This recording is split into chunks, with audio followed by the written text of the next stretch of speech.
Glória a Deus, aleluia. Paz do Senhor, igreja. Que bom poder estar aqui na minha igreja. Eu ando bastante por aí, viajo muito, mas não tem nada mais especial do que estar aqui em casa. Aqui que a gente se derrama, que a gente se entrega, que a gente é abastecido. Toda vez que eu venho aqui eu me sinto mais forte. Hoje ainda eu vou estar viajando, porque o ano não acabou ainda para mim. Eu vou para Juazeiro e de lá eu vou para Salgueiro. Alguém conhece? Pernambuco. Então a gente dorme hoje lá. O Gui vai com a gente, inclusive, né? O Gui hoje está na escala. Apresentar para vocês aqui o Rodrigo, Ronaldo e Aroeira, que não são daqui, são minha banda que anda comigo pela estrada. E estão aqui hoje nos visitando. O Serginho, que é o tecladista, está viajando com a família de férias. E o Gui sempre faz com a gente, quando dá, né, Gui? Porque ele também toca com a Kemely, ele toca com a Sara, ele toca com uma galera aí. E aqui na igreja, o Gui é o nosso tecladista aqui oficial também. Quero que vocês aplaudam a Deus pela vida deles todos. Dos outros músicos que não estão aqui hoje, mas são abençoados e se dedicam o ano inteiro. Meu Deus, só gratidão. Abra sua Bíblia. Tem uma porção aqui da palavra do Senhor, Ele colocou no meu coração. Eu quero que você abra em Gênesis 12, do 1 ao 4, depois Gênesis 21, do 1 ao 5. Já deixa aí na agulha. Em casa, eu gosto de ler a Bíblia do papel. A minha Bíblia é toda anotada, toda pintada, toda cheia de post-it. Tá vendo aqui? Mas quando eu venho para cá, eu prefiro ler bem grandão, a minha letra é desse tamanho. Mas tenha uma Bíblia de papel em casa, porque como você está lendo a Bíblia de papel, nada te distrai. Né, o telefone não vai apitar, ninguém vai chamar no WhatsApp. De preferência, coloca longe o aparelho celular e fica só ouvindo a voz de Deus. Porque é tão importante a gente ter esse momento, né, de ouvir Deus falar, né, Suelen? Suelen está ali, prega muito, amo ouvi-la. Vamos ler a palavra de Deus, Gênesis 1, 12, né, do 1 ao 4. Então o Senhor disse a Abrão: saia da sua terra, do meio dos seus parentes, da casa de seu pai, e vá para a terra que eu lhe mostrarei. Farei de você um grande povo e o abençoarei. Tornarei famoso o seu nome, e você será uma bênção. Abençoarei os que o abençoarem, amaldiçoarei os que o amaldiçoarem, e por meio de você todos os povos da terra serão abençoados. Partiu, pois, Abrão, como lhe ordenara o Senhor, e Ló foi com ele. Abrão tinha 75 anos quando saiu de Harã. Agora eu quero que você pule para o capítulo 21 de Gênesis. E nós vamos ler a partir do verso 1, que diz assim: o Senhor foi bondoso com Sara, como lhe dissera, e fez por ela o que prometera. Sara engravidou e deu um filho a Abraão. Agora ele já era Abraão, em sua velhice, na época fixada por Deus em sua promessa. Abraão deu o nome de Isaque, ou ao filho que Sara lhe dera. E quando seu filho Isaque tinha 8 dias de vida, Abraão o circuncidou, conforme Deus lhe havia ordenado. Estava ele com 100 anos de idade, quando lhe nasceu Isaque, seu filho. Eu quero começar essa palavra dizendo que Deus já tem uma data fixada para cumprir a tua promessa. Quem aqui toma posse? 3 pessoas acreditaram no que eu falei. Deus tem uma data fixada para cumprir aquilo que Ele te prometeu. Será que alguém pode se alegrar aqui com essa verdade que nós lemos na palavra? Agora a questão é a seguinte: passou o ano de 2010, 2015, 2020, 2025 passou, pastora, e ainda não aconteceu tudo o que Deus prometeu, mas alguma coisa aconteceu, você pode ter certeza. Dá para você celebrar a Deus por essa alguma coisa? Nós lemos aqui que Abraão tinha 75 anos, o nome dele ainda era Abrão, Deus ainda não tinha mudado o seu nome para Abraão. Quando Deus lhe prometeu que lhe daria um filho, mandou que ele saísse da sua terra.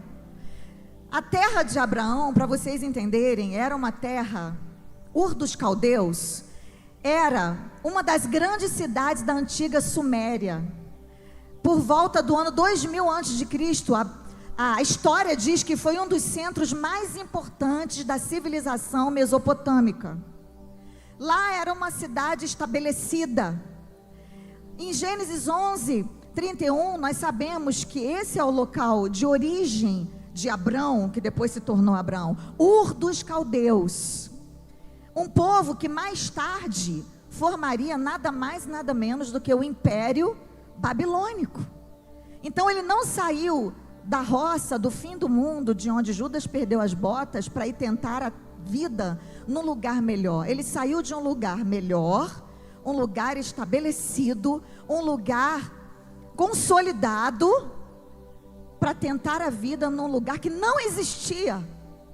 Ou seja, ele literalmente aceitou o desafio de Deus de colocar o pé para depois ver o chão.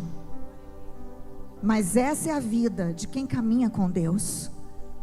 Quando Deus te chama para uma missão, Ele te dá graça para essa missão, porque não vai ser fácil. Eu quero que você entenda isso. E já começa pelo tempo de espera. Porque entre a promessa e o cumprimento, existe um tempo, existe uma ponte que se chama tempo. Aliás, eu quero cantar um trechinho dessa música. Anos depois, talvez você esteja orando por uma promessa que não se cumpre há muitos anos. Talvez você olhe para trás e veja, meu Deus, no ano de 2025 também não aconteceu o que Deus me prometeu, mas eu continuo crendo e eu vou fazer algo com esse tempo. O tema da minha palavra é o que fazer entre a promessa e o cumprimento. Deus vai te dar graça, Deus vai te mostrar, Deus vai te revelar o que fazer entre a promessa e o cumprimento, porque ainda que você esteja dizendo que não aguenta mais, o Senhor me trouxe aqui para te dizer que a promessa está de pé. E há um tempo fixado no céu, há um tempo fixado por Deus para cumprir o que Ele prometeu. Ele não é Deus de obras inacabadas, e aquele que começou a boa obra em vós é fiel. Ele é fiel para completá-la até aquele grande dia. Quem é que concorda com essa palavra aqui? Em primeiro lugar, pastora, o que eu faço entre a promessa e o cumprimento? Eu separei aqui algumas coisinhas. Você pode ter uma lista enorme, mas o que o Espírito Santo colocou no meu coração, eu vou compartilhar com você nessa manhã. Em primeiro lugar, não espere o dia do milagre para começar a viver. Viva enquanto espera. Viva enquanto espera. O que eu faço enquanto eu espero? Eu oro, eu jejuo, eu canto, eu vou para a igreja, eu trabalho, eu acordo, eu escovo os dentes, eu lavo o cabelo, eu faço uma escova, uma chapinha, sabe? Eu como um cachorro quente na esquina. Se eu puder, eu vou no restaurante mais caro para gastar o meu salário comigo também. Eu namoro com meu marido. Aliás, mulher, se você quer engravidar, namore. Marido, tire um pouquinho o olho do celular e olhe para sua esposa. Olhe mais para as pessoas, aproveite mais o tempo à mesa. Ria das piadas, brinque de imagem e ação. Brinque de coisas que envolvam as outras pessoas, bata um bom papo. Hoje em dia está faltando isso. As pessoas sentam à mesa para almoçar, cada uma pega um smartphone e não se olham mais nos olhos. Viva a sua vida. Permita-se cometer erros, mas não seja paralisado pelos erros. Vocês acham que Abraão não errou? Ele errou. O pai da fé Chegou uma hora que ficou com medo de morrer. Ele teve que se refugiar no Egito, porque teve medo da fome que se abateu sobre a terra. E foi para o Egito. Quando chegou lá, ele disse para Sara: olha, você vai dizer que é minha irmã, para eu não morrer. Porque se Faraó olhar para você bonita desse jeito, ele vai querer pegar você para o harém dele e vai me matar. Ou seja, ele botou a mulher em risco para salvar a própria pele. Isso me mostra que Deus não escolhe só os perfeitos, porque não tem ninguém perfeito na face da terra. E se Deus fosse contar com a nossa perfeição para nos usar, nada aconteceria. Deus nos usa apesar de quem nós somos. E até com o pai da fé foi assim. Deus usou Abraão sabendo das suas fraquezas, das suas imperfeições, dos seus medos, dos seus temores. E Abraão errou, colocou em risco aquela promessa, porque se Sara tivesse sido possuída por Faraó, o ventre dela teria sido corrompido. O ventre que carregaria o filho da promessa, Isaac, desculpe. Mas Deus protegeu a sua promessa. Deus protegeu a palavra que ele havia liberado sobre a vida de Abraão e Sara. Deus vai proteger a tua promessa. Deus vai proteger a palavra que ele liberou sobre a sua vida. Confie nisso. E se você cometeu erros graves, e talvez você esteja aqui hoje, nessa manhã, debaixo de um sentimento de culpa, saiba que esse sentimento não é de Deus. Porque o acusador, ele é o Satanás, ele é o diabo.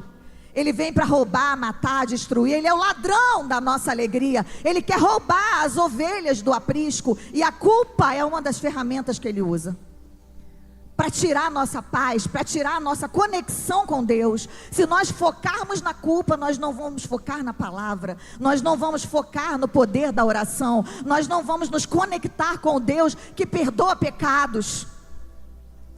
Não foque na culpa, é claro, reconheça seus erros, reconheça, se arrependa, chore nos pés do Senhor, diga para Ele o que você sente, dê nome aos seus pecados. Não diga: Senhor, me perdoa pelos meus pensamentos, palavras e obras, mas se arrependa e diga o que é. Para isso que existe o teu quarto, onde você se tranca, onde você fica a sós com Deus. É para isso que você pode orar até em pensamento, porque tem oração que a gente não quer que ninguém ouça, nem o nosso marido, nem a nossa esposa, nem nossos filhos, só o Senhor.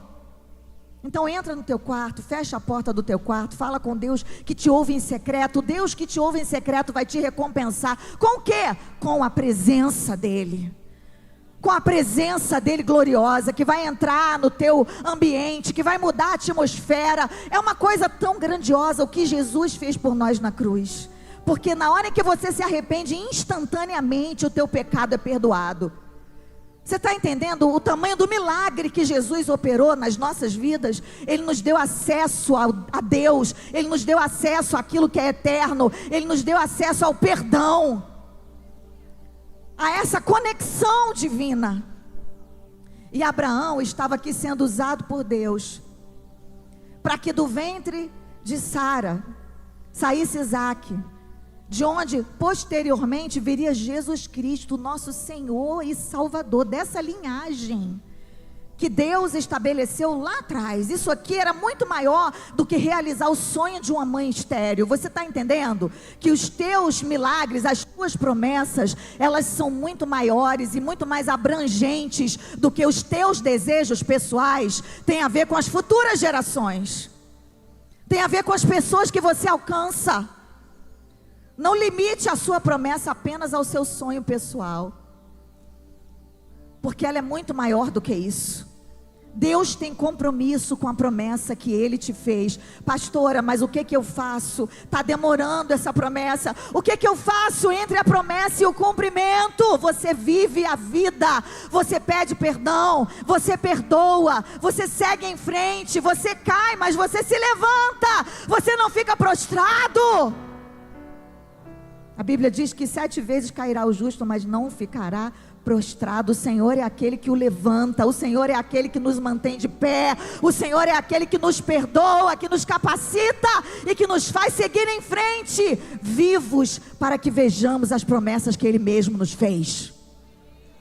Quem aqui aceita o desafio de viver? Oh, querido, Quantas e quantas vezes eu pensei que não ia continuar vivendo. E eu sei que vocês também já viveram situações na vida que pensaram que não iam dar conta. Estou vendo ali a irmã Maria Aparecida, que uma vez compartilhou um pedacinho do testemunho dela comigo. E eu falei, meu Deus, como é que ela deu conta? E ela não falta um culto, e ela está aqui no encontro de crescimento, e ela é uma advogada renomada, ela continuou vivendo, e ela continua esperando a completude da sua promessa. E saiba de uma coisa, algumas promessas a gente nem vai ver aqui, vão ficar para as nossas futuras gerações. Enquanto isso, você precisa acreditar que há um Deus assentado no alto e sublime trono, que acontecendo ou não acontecendo aquilo que você espera, Ele é Deus, Ele é Deus, Ele é Deus. Se Deus fizer, Ele é Deus. Se não fizer, diga, Ele é Deus. Se a porta abrir, Ele é Deus, mas se fechar, continua sendo Deus. Se a doença vier, se curado eu for, se tudo der certo, mas se não der, não o adoro pelo que Ele faz, eu o adoro pelo que Ele é, haja o que houver.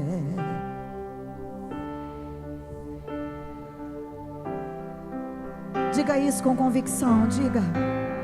Não o adoro pelo que Ele faz,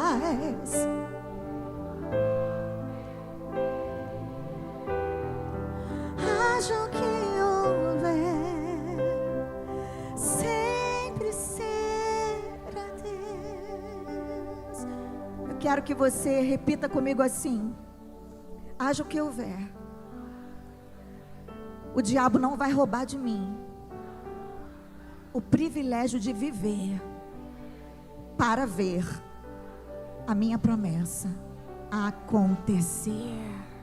Aleluia, aleluia, glorifique ao Senhor, exalte ao nome dEle, porque você está vivo, porque você está aqui respirando com seus próprios pulmões, porque o ano está acabando, tantas pessoas não conseguiram chegar até esse momento, mas Deus te deu essa chance.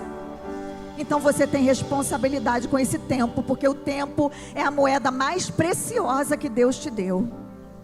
Cuide bem do tempo. Em segundo lugar, continue sonhando. Deus é um Deus de sonhos. E antes de Deus prometer algo a Abraão, Deus teve um sonho, um desejo. Quando eu falo de sonho, eu estou falando de desejo. O desejo partiu do coração de Deus. Então o Senhor pegou Abraão, depois que Ló se separou dele, e disse: Abraão, de onde você está? Olha para o norte, para o sul, para o leste, para o oeste, para toda a terra que você está vendo. Eu darei para você e para a sua descendência essa terra. Eu tornarei a sua descendência tão numerosa como o pó da terra. Se for possível contar o pó da terra, também se poderá contar a sua descendência. Aí mais na frente, Deus pega Abraão e tira ele da tenda e diz assim: agora olha para o céu e conta as estrelas, se é que você pode contar. E ele disse: assim será a tua descendência. E a minha pergunta para vocês hoje: Deus cumpriu ou não cumpriu isso aqui que Ele prometeu para Abraão? Olha nós aqui, nós fazemos parte dessa descendência. Não é só o povo judeu, não é só o povo hebreu. Todos os cristãos da face da terra são descendência de Abraão em Cristo Jesus, porque em Cristo nós fomos enxertados aqui nessa descendência. Então Deus cumpriu, não dá para contar mais, não dá para contar a descendência de Abraão. Assim como Deus cumpriu a promessa na vida de Abraão, Ele vai cumprir nas nossas vidas. Oh, eu amo a palavra de Deus, porque quando eu vejo o que Deus fez na vida das pessoas, eu vejo que Ele é capaz de fazer na minha. O apóstolo René Terranova esteve aqui pregando um dia e ele disse uma frase que eu anotei. Ele falou assim: quem para de sonhar, desistiu de viver. Aquele que desistiu de sonhar, já assinou seu atestado de óbito.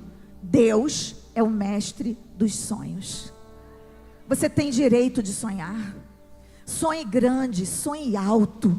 Sonhe com coisas maiores, com coisas belas. O belo é divino. Não se culpe por sonhar grande. Não se culpe. Nutra os sonhos do que há no seu coração. Sabe, alinhe os seus sonhos com a vontade de Deus. Entenda que todas as vezes que você colocar um pedido diante do Senhor, a Bíblia diz que essa é a confiança que temos nele, que se pedimos alguma coisa segundo a sua vontade, ele nos ouve. Então qual é o nosso desafio? Pedir a Deus que nos mostre qual é o desejo do seu coração, para que as nossas orações estejam alinhadas ao seu querer. Se as nossas orações estiverem alinhadas ao querer de Deus, nós podemos ter a certeza de que os nossos sonhos, eles vão se realizar. Alguns sonhos na minha vida se realizaram.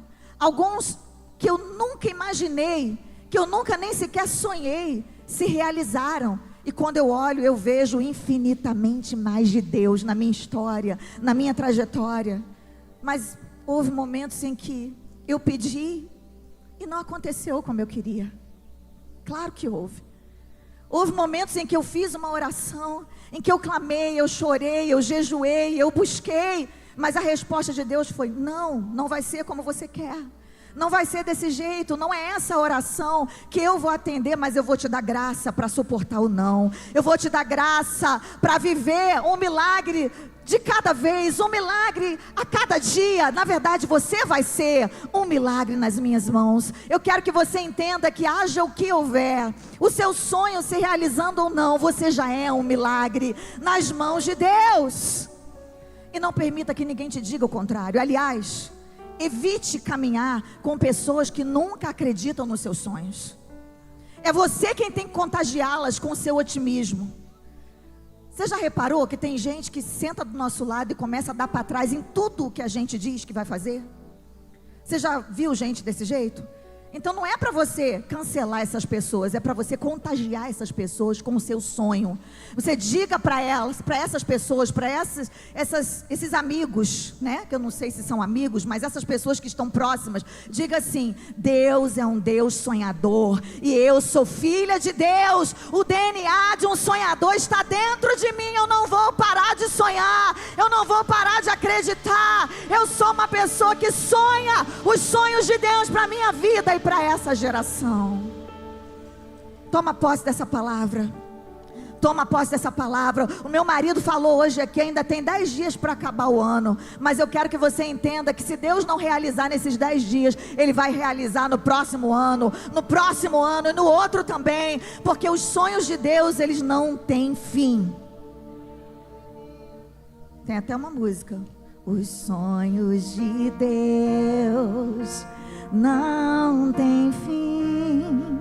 Os sonhos de Deus são pra mim, são eternos, são impossíveis aos olhos mortais. Você acredita nisso? Os sonhos de Deus são impossíveis aos olhos mortais. É por isso que as pessoas não acreditam quando você diz que vai viver, que vai conquistar, que vai chegar lá, que vai acontecer. Eu olho para vocês aqui e eu vejo tantos testemunhos, pessoas que já passaram comigo pelo gabinete, pessoas que chegaram aqui destruídas, quebradas, mas os sonhos de Deus têm se realizado em suas vidas. E eu profetizo em nome de Jesus que Deus vai continuar realizando sonhos na sua vida, mas é preciso que você seja um sonhador segundo o coração de Deus. Onde estão aqueles que sonham os sonhos de Deus para glorificar o nome dEle nessa manhã? Aleluia. Em terceiro lugar, prepare-se enquanto cuida daqueles que Deus ama.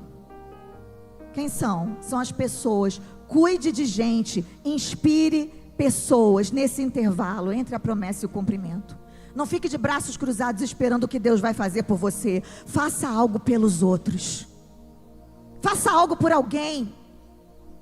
Torne a vida de alguém inesquecível. Você já fez isso? Já parou num sinal e deu uma nota de R$100, de R$50 para alguém? Para uma mãe que está com bebê? Você já pensou assim, quem é que eu vou abençoar hoje? Meu Deus, quem é que eu posso abençoar hoje? Eu fui tão abençoado. Não é só ser dizimista e ofertante, é olhar para o lado, olhar para o próximo. Às vezes tem alguém que tem uma conta de luz atrasada, precisando da sua ajuda, e você está só orando pela pessoa, mas o que você tem na sua conta dá para pagar pelo menos 10% da conta de luz dele. Está entendendo? Você olha para o teu closet, tem 45 sapatos, você não é centopeia.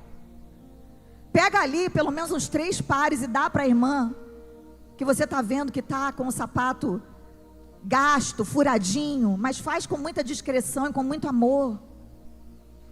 Eu estou falando de coisas simples, que nós podemos fazer, para demonstrar amor. Às vezes as pessoas chegam aqui, elas se sentem invisíveis, porque aqui já é uma igreja grande. Às vezes é um abraço, que cura alguém. Quantas e quantas vezes eu fui curada pelo abraço. Às vezes no meio do aeroporto eu estou passando e alguém chega e fala: posso te dar um abraço? Eu quero te dar esse abraço há 10 anos. E eu falo: claro. E eu recebo aquele abraço, e eu saio dali renovada, revigorada. Às vezes Deus manda alguém, e os abraços muitas vezes vêm em forma de atitudes concretas. Então preste atenção quando Deus te disser: cuide de alguém, faça algo por alguém, não perca essa oportunidade. A Bíblia fala de uma mulher que não perdeu a oportunidade de ungir Jesus com aquele perfume caro. E quando ela foi criticada, Jesus falou: deixa ela está me ungindo para minha sepultura. Nunca mais eles tiveram a oportunidade de ungir o corpo de Jesus. Sabe por quê? Porque quando as mulheres voltaram lá no sepulcro para ungir o corpo de Jesus morto, como era de costume, ele havia ressuscitado. Ela foi a última, ela foi a única, ela aproveitou a oportunidade. Não perca a oportunidade de tratar do corpo vivo de Cristo, que é a igreja. Não perca a oportunidade de cuidar da sua família, de amar a sua família, de ligar para os seus pais. Eu ligo para os meus pais todos os dias. Eles moram lá no Rio de Janeiro, mas todos os dias eu falo com eles por vídeo. Toda hora que eu posso eu estou lá visitando. Agora eu fui passar a lua de mel, 30 anos de casamento, minha lua de mel inesquecível, que eu profetizei o ano todo que ia ser, e foi mesmo. Glória a Deus, irmã, dá um glória a Deus. Profetizo que um dia você vai lá passear em Portugal também, onde quer que você sonhe. E chegando lá, eu não perdi a oportunidade de ver os meus irmãos que moram lá, abraçar cada um deles, dos meus sobrinhos, porque pessoas são mais importantes do que coisas. Invista mais em momentos do que em coisas. Momentos inesquecíveis. Deus vai te proporcionar momentos inesquecíveis. Abraão, ele foi tão maravilhoso nesse tempo de espera, que ele treinou um exército inteiro. A Bíblia diz que Ló foi sequestrado. Ele já estava morando na região de Sodoma e Gomorra nessa época, porque ele escolheu viver ali perto das Campinas de Jordão. Foi ele que escolheu, na hora que foi se separar de Abraão. E quando ele estava lá, houve uma guerra de reinos, e Ló foi sequestrado com toda a sua família. Levaram um recado para Abraão, e quando ele ouviu que o seu parente tinha sido levado prisioneiro, ele mandou convocar, ouça isso, está em Gênesis 14, 318 homens treinados, nascidos na sua casa. Para pensar comigo aqui numa coisa. Ele tinha uma promessa. Ele estava numa terra que nem era dele ainda, que ele estava esperando a promessa se cumprir. Ele estava esperando ter um filho, para poder desse filho ter uma descendência que formaria uma nação. Você acha que ele ficou de braços cruzados? Ele treinou um exército e deu tempo desse exército nascer na sua casa, ser criado por ele, ser visto, ser treinado. E esse exército de 318 homens saiu em perseguição aos inimigos até Dan. Atacou os inimigos durante a noite em grupos. E Abraão foi o estrategista que treinou esses homens. E a Bíblia diz que ele recuperou todos os bens e trouxe de volta o seu parente Ló e tudo o que ele possuía com as mulheres e o restante dos prisioneiros. Sabe por quê? Porque Abraão, ele priorizava pessoas. Ele colocou em risco a sua própria vida, porque ele priorizava pessoas. Enquanto nós esperamos o cumprimento da nossa promessa, nós não podemos deixar de priorizar as pessoas. Deus nos chamou para cuidar de pessoas. Aliás, deixa eu dizer uma coisa que Deus colocou no meu coração esses dias. Eu falei até com Augusto, o Augusto que é o meu vizinho, esposo da Andréia. Eu falei: Augusto, toda vez que Deus quer abençoar alguém, Ele não manda uma bênção. Sabe o que Ele manda? Um abençoador. A bênção passa pela vida de alguém. Quem aqui está disposto a ser aquele por quem passa a bênção de Deus? Não é tão maravilhoso a gente saber que Deus, Ele pode dar uma ordem, porque Ele formou o mundo pelo poder da sua palavra, mas Ele estabeleceu uma regra. Depois que Ele colocou o homem aqui na terra, Ele decidiu que tudo passaria por nós. Inclusive, esse é o poder da oração. Quando a gente ora, a gente participa dos projetos de Deus para esse tempo e para essa geração. É por isso que fica aqui o meu incentivo a você. Esse ano é o ano da oração aqui na ADVEC. A oração que já era, mas passou a ser também, na lista, um dos pilares da nossa igreja. Visão, unidade, oração, autoridade e palavra. Decore esses pilares. Ore todos os dias, acorde orando, passe o dia falando com Deus, ore antes de dormir, separe um tempo para estar a sós com Deus, orando, meditando na palavra. Não existe avivamento sem oração, não existe crescimento. Todas as promessas de Deus na sua vida vão passar pela oração. Entenda isso. Claro que você tem que agir. É claro que você também tem que participar. É orar e agir. Oração. Abraão já era um homem que falava com Deus, que orava, mas ele agiu. E olha o que mais ele fez. Quando ele voltou com os despojos da batalha, a Bíblia diz que ele deu o dízimo a Melquisedeque. Está em Gênesis 14. É a primeira vez que você ouve falar em dízimo aqui na Bíblia. Antes de Levítico estabelecer a lei de se entregar 10% de tudo o que se tinha ao Senhor, Abraão já foi usado por Deus como profeta. E ele entregou para Deus o dízimo. Ele entregou para Melquisedeque, o profeta. Olha que coisa linda, gente. E até hoje, essa atitude nos inspira. Abraão nos inspira até hoje. Ele nos inspira aqui a dependermos de Deus.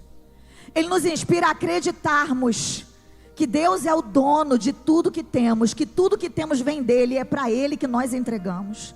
Abraão nos inspira a participarmos dos projetos de Deus com tudo que temos, com tudo que somos. Se você converte o coração, mas não converte o bolso, está faltando alguma coisa na sua vida. Porque o que divide o coração de um homem é mamon, é o dinheiro. Jesus falou: vocês só podem servir a um Senhor, ou vocês servem a Deus, ou vocês servem ao dinheiro. Eu não vou ser serva do dinheiro, eu prefiro que o dinheiro me sirva. Eu prefiro que o dinheiro seja meu servo, porque aquele que se torna servo do dinheiro, escravo do dinheiro, ele se torna ganancioso, ele se torna egoísta, ele passa por cima das pessoas, ele passa por cima até dos propósitos de Deus para conseguir atingir os seus objetivos. O dinheiro, ele é um péssimo senhor, mas ele é um ótimo servo. E eu profetizo sobre a sua vida, que aquilo que Abraão fez aqui, cuidar de gente, ser dizimista, vai ser algo que vai te inspirar. E você também vai ser uma inspiração para todos aqueles que você alcançar com a sua vida, com as suas atitudes. Entre a promessa e o cumprimento, repita comigo, entre a promessa e o cumprimento, eu vou cuidar de pessoas, eu vou inspirar pessoas. Quarto lugar, obediência. Eu não preciso nem dizer, isso é tão óbvio. A Bíblia diz lá em Hebreus 11:8 que pela fé Abraão, quando foi chamado, ele obedeceu e dirigiu-se a um lugar que mais tarde receberia como herança, embora não soubesse para onde estava indo. Vocês prestaram atenção no que nós lemos aqui? Quando ele foi chamado, ele não foi calcular a rota. Gente, dá para apagar essa luz aqui em nome de Jesus? Esse farol aqui?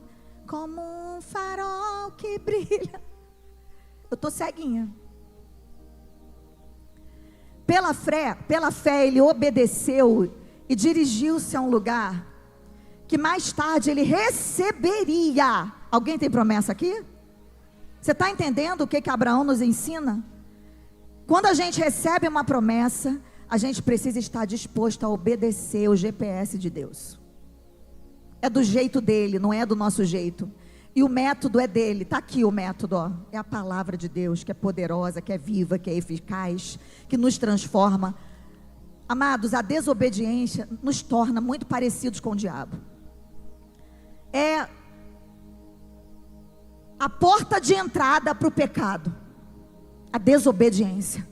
Nós estamos no meio de uma geração que infelizmente prega que o importante é ser feliz.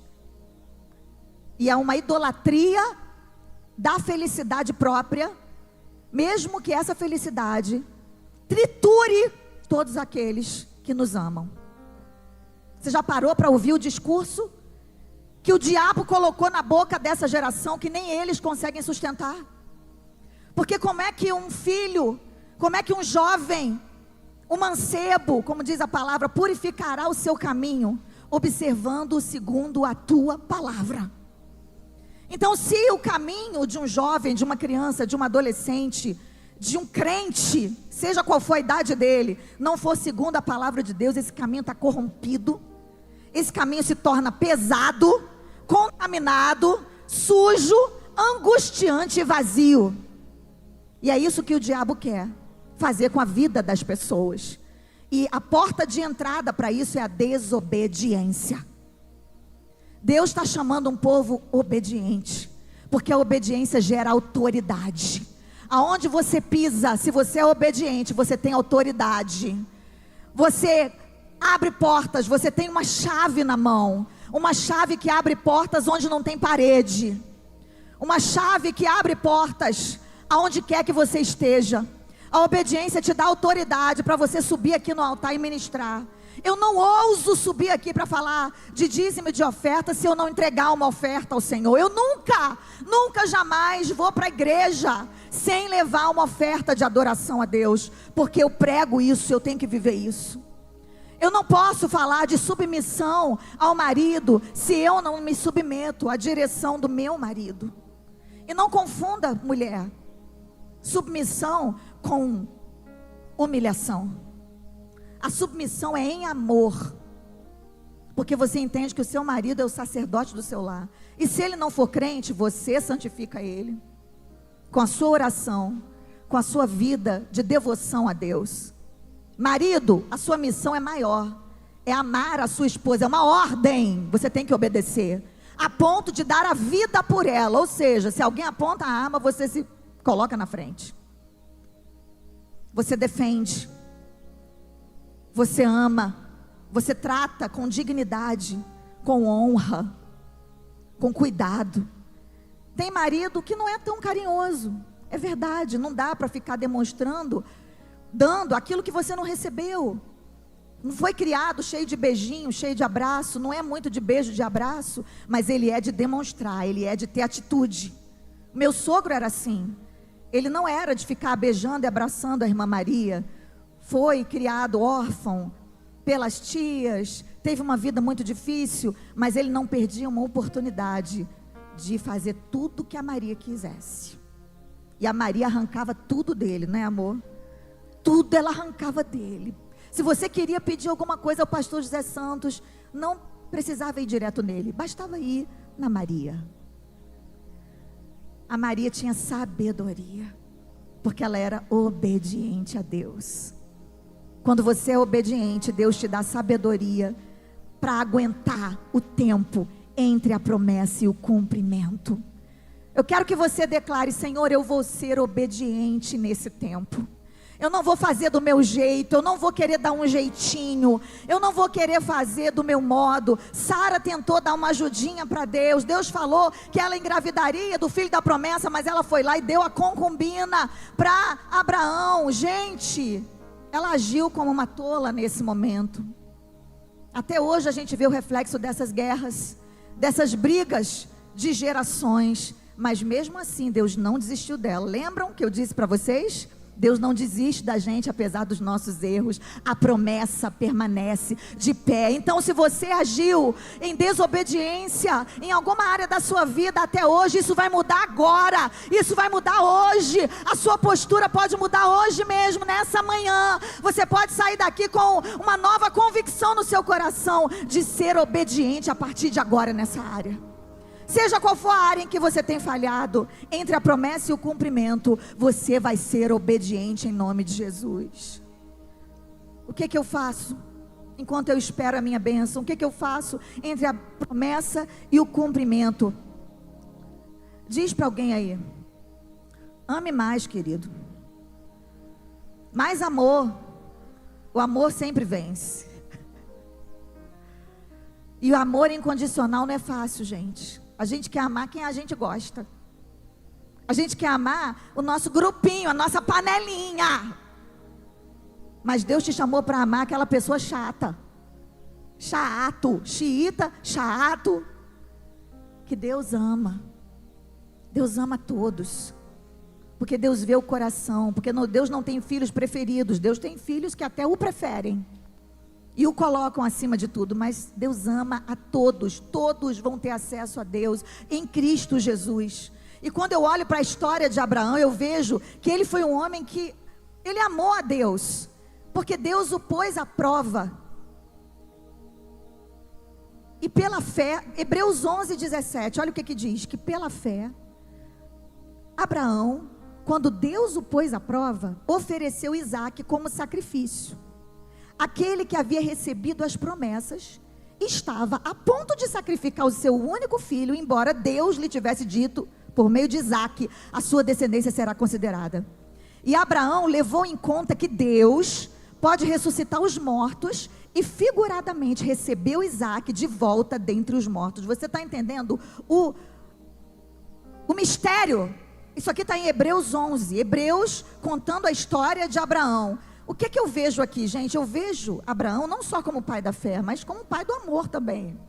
Porque ele amou a Deus mais do que a sua própria terra, Ur dos Caldeus. Ele amou a Deus mais do que a Ismael, o seu filho, porque ele também amava Ismael, que era o filho de Agar. Ele amou a Deus mais do que a Ismael. Quando Deus disse, esse não é o filho da promessa, você ama ele, por causa de você eu vou abençoar Ismael, mas ele não é o filho da promessa. A promessa ainda não chegou, espera um pouco mais. E quando Deus deu Isaque a ele, o filho da promessa, Deus pediu, Gênesis 22, Deus falou, agora eu quero que você me entregue o seu filho, e vai me sacrificar o seu filho lá no Monte Moriá. E Abraão não se negou. Deus não vai te dar algo que você não esteja disposto a devolver. Preste atenção nisso. Não faça da sua promessa o seu ídolo. Não faça do seu milagre o seu Deus. Porque só existe um Deus. E é a Ele que nós temos que amar acima de tudo e acima de todos. Não faça da sua dor o seu ídolo. Porque existem pessoas que colocam a sua dor no centro da sua vida. E aquela dor passa a ser o seu Deus. E quando você chega para essa pessoa e diz, vamos para a casa do Senhor, não posso porque está doendo. Está doendo há quanto tempo? Há 25 anos. E a pessoa passou todo o tempo entre a promessa e o cumprimento, idolatrando a dor.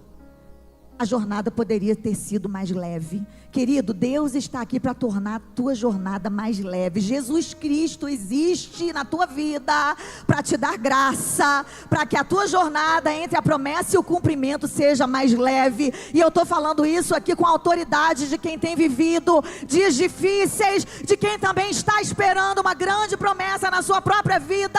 A minha vida não é perfeita. Quando você vê a foto ali minha, do meu marido, maravilhosos ali no Instagram, aquilo ali é só uma foto. Nós somos felizes porque Jesus está na nossa vida, mas não quer dizer que todos os nossos problemas acabaram. Quer dizer que nós estamos vivendo plenamente entre a promessa e o cumprimento, e nós nos negamos a abrir mão do amor que é uma dádiva de Deus. Quem é o nosso principal mestre do amor? Deus. João 3,16, todo mundo sabe de cor. Vamos falar esse versículo? 1, 2, 3.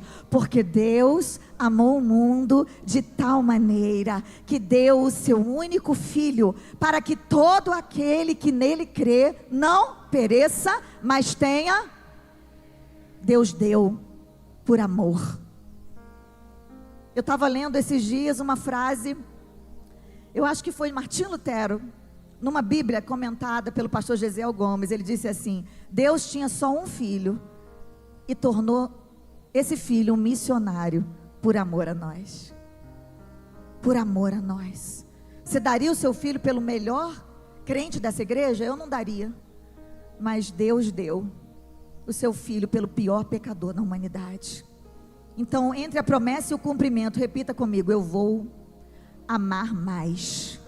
Eu vou amar com toda a intensidade do meu ser.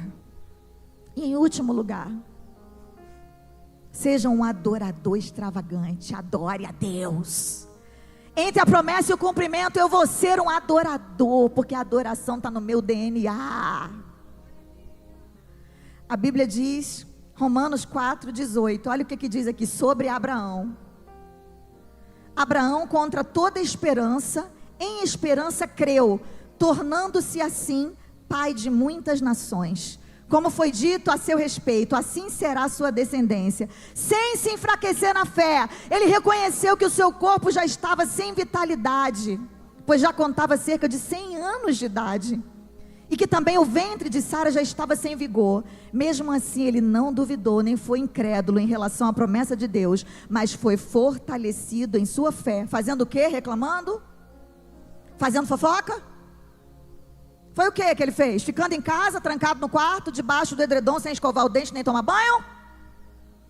Repita comigo: dando glória. Dando glória. Tem alguém aqui para dar glória a Deus entre a promessa e o cumprimento? Tem alguém aqui para adorar o Senhor entre a promessa e o cumprimento? Então fique em pé aí, dando glória a Deus, dando glória a Deus. Deixa eu dizer uma coisa para você. Quando eu perdi a minha voz, eu estava me achando a vítima, a adoradora, injustiçada, atacada pelo diabo. Por que Deus deixou isso acontecer na minha vida? E eu cheguei a perguntar: não entendo, Deus, por que a Beyoncé tem voz para cantar pelada? Eu falei isso mesmo, foi essa oração que eu fiz. E um dia eu recebi um CD do Serginho com um instrumental da música Fiel a Mim. E eu comecei a ouvir aquele instrumental, esperei a minha voz entrar, mas a voz não entrou. Eu tinha operado as cordas vocais e eu fiquei sem voz durante um ano inteiro. E eu não sabia se ia voltar, porque a cirurgia não tinha dado certo. E naquele quarto, trancada, orando, chorando, sem saber o que aconteceria, sem saber o que seria da minha vida, pensando que Deus precisava da minha voz para ser adorado. Deus falou comigo: eu não preciso de uma bela voz para ser adorado, eu preciso de um coração quebrantado, disposto no meu altar. Se você não tiver mais voz, você vai parar de me adorar? E a minha pergunta para você nessa manhã é: você é capaz de adorar a Deus entre a promessa e o cumprimento?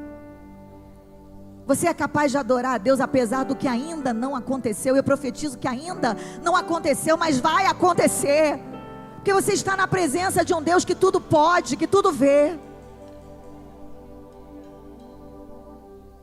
Será que você é capaz?